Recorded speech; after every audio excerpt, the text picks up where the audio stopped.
MongoDB is a popular NoSQL database known for its scalability and flexibility.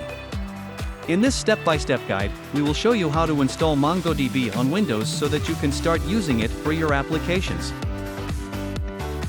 Visit the MongoDB website and download the latest stable release of the MongoDB installer for Windows.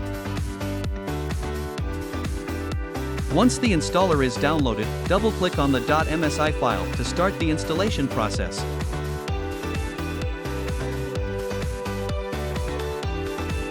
Read the license agreement and accept it to proceed with the installation. Choose the complete setup type, which includes all MongoDB tools and features.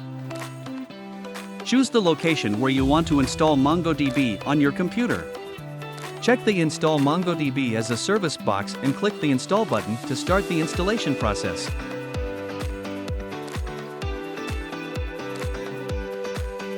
Wait for the installation and click the Finish button to complete the process.